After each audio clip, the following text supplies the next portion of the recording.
Assalamualaikum warahmatullahi wabarakatuh. Jumpa kembali dengan Daniel Spesial. Oke, selamat malam semuanya.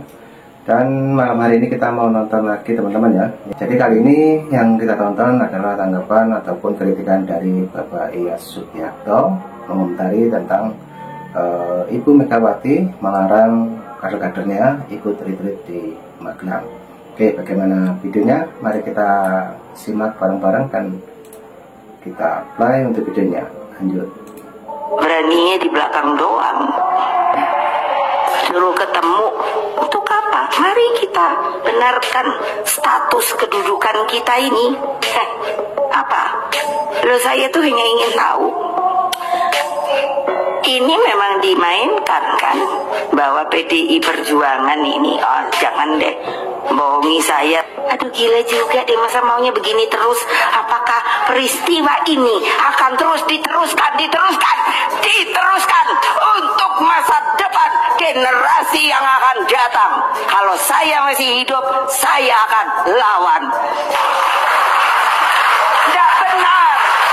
Seperti bapak saya itu, kami keluarganya minta secari kertas status bapak saya ini opo, nggak ada yang kasih.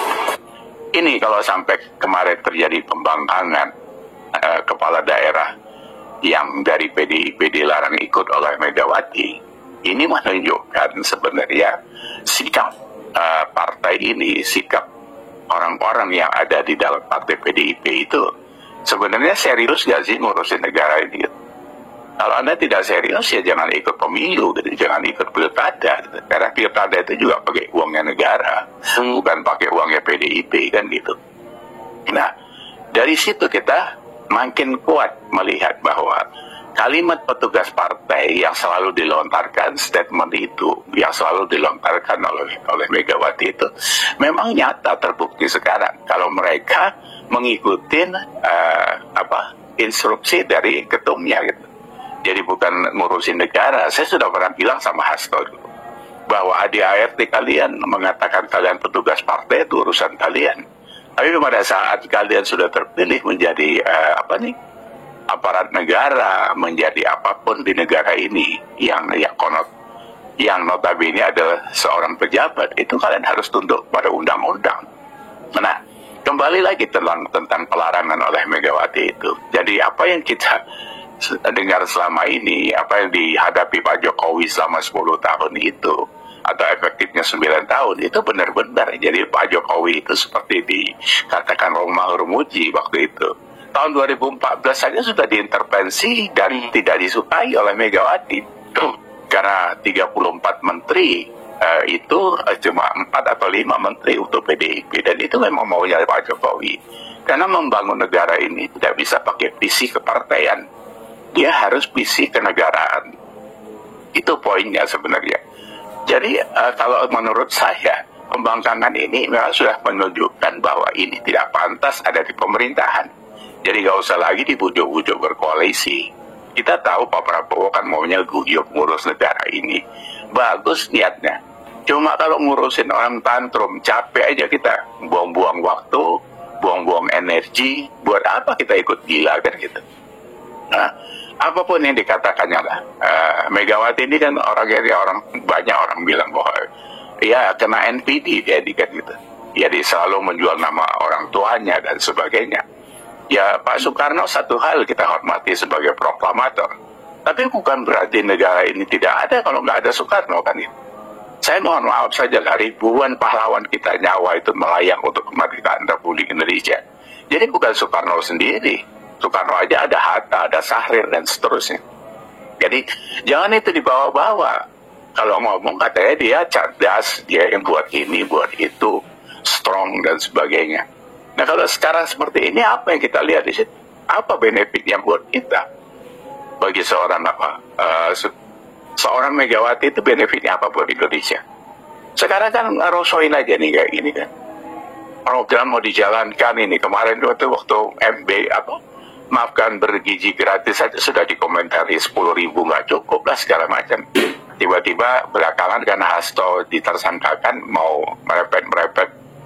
nyerempet ke Pak Prabowo, ngelendor sampai ngasih minyak urut segala.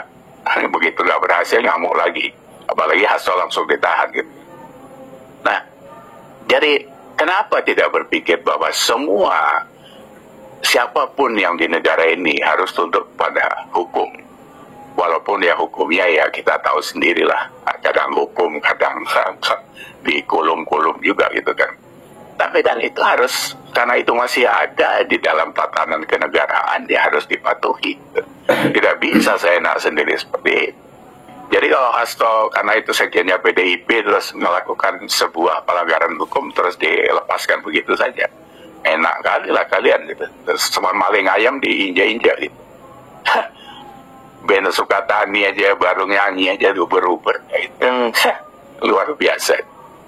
Jadi kita harus sadar, kita harus aware bahwa ini sebuah perbuatan pembangkangan. Jadi buat kita tidak ada toleransi, tapi kalau pemerintah masih mengelus PDIP ya silakan gitu. Tapi buat kita masyarakat di bawah ini ya kita harus menjaga jarak dengan mereka karena memang sikapnya seperti itu. Walaupun tidak semua orang PDIP seperti itu, tapi karena dia tunduk kepada titah ibunya ya kita harus waspada gitu. Karena mereka digaji oleh uang negara bukan karena uang Megawati, ya kan? Kecuali PDIP buat negara sendiri ya terserah, kan ada 17.000 pulau. Masih ada, minta aja berapa 1.000 pulau buat negara sendiri, nggak apa-apa. Kalau sekarang nggak bisa, karena nggak mungkin kabupaten itu kalian portal sendiri untuk kalian hidup sendiri di situ. 122 kepala daerah kalau tidak salah saya, karena angkanya berubah-ubah terus memang, karena kita kan angka-angka kita ini kan harus divalidasi lagi. Semuanya memang angka ngawur. 122 kepala daerah. Itu berapa persen dari 514? Ya itu saja kita pegang. Bagaimana mengaturnya? Apakah mereka mau hidup sendiri? Ya ngomong aja buat surat. Kalau kemarin Pak Prabowo sudah benar. Yang tidak ikut sekalian aja mundur. Buat surat lah mundur, gentle. Jangan maju mundur. Maju mundur itu kalian jadi undur-undur. Tapi buat kita sebenarnya sekarang ini menjadi trigger makin jelas bahwa PDIP itu mengecilkan dirinya sendiri karena dia dengan kelakuannya itu telah memporak-porandakan tatanan perpolitikan Indonesia. Itu clear buat saya.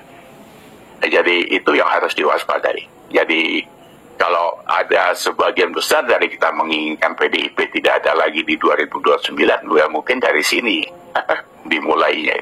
Dari diri mereka sendiri gitu ya. Saya pikir itu cukup jelas. Jadi tidak perlu kita bersayang-sayangan sama mereka lah, karena sikapnya seperti itu. Kalau mau tunduk dengan ketua umum silakan tunduk saya, tapi jangan cari makan di negara ini.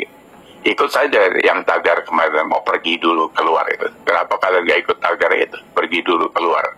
Atau Indonesia sudah gelap, kenapa kalian ikut berterang-terang? Ya kan? 514 kepala daerah itu kan cuma 122 yang berpikiran gelap gitu. Ya biarkan sisanya jalan terang-terang, kenapa kalian ikuti terang-terang?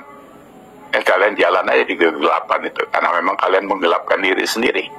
Jadi saya pikir itu kawan-kawan kita harus selalu waspada dengan orang-orang yang mengganggu ketertiban NKRI.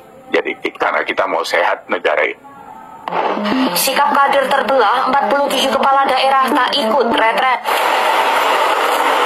Assalamualaikum Bu Mega, jangan libatkan kader PDIP yang sudah terpilih sebagai kepala daerah, baik bupati, wali kota maupun gubernur di Republik Indonesia ini.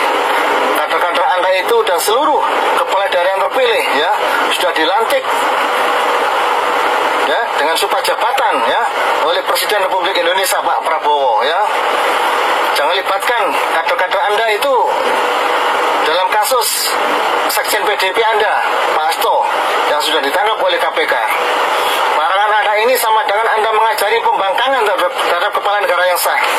Larangan Anda ini sama dengan mengajari pelanggaran sumpah jabatan ya. Ingat, kader-kader Anda yang sudah terpilih ya di suatu daerah itu bukan untuk memilih kader-kader PDIP yang ada di sana ya, tetapi memimpin suatu wilayah, seluruh rakyat di sana untuk membawa kemajuan dan kemakmuran ya. Semestinya Anda memberikan support ya dan pembekalan agar mereka bisa bekerja dengan baik, ya, dan berprestasi, tidak melakukan pelanggaran hukum, dan juga tidak melakukan korupsi.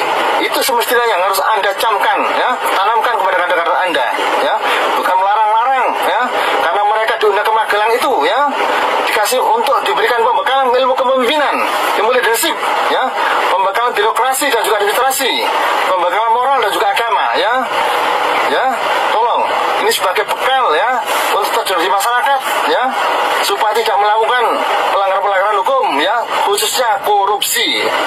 Tahu itu Bu Mega, ya, jangan sampai kebijakan yang blunder ini, ya, semakin mengecilkan nama PDI Perjuangan. Terima kasih. Nah, oke teman-teman, itulah tadi ya di paling depan, yaitu pendapat dari Bapak Iyas Subagio, yang dimana mengomentari tentang larangan retreat yang dipidatokan oleh Ibu Megawati Soekarno Putri kemarin, yang dimana kader-kadernya dilarang ikut retreat yang ada di Kota Magelang. Tapi kenyataannya ada Bapak Prabowo, ya, Bapak Presiden mengumumkan bahwa yang mau ikut silakan ikut, kalau yang nggak ikut silakan langsung keluar.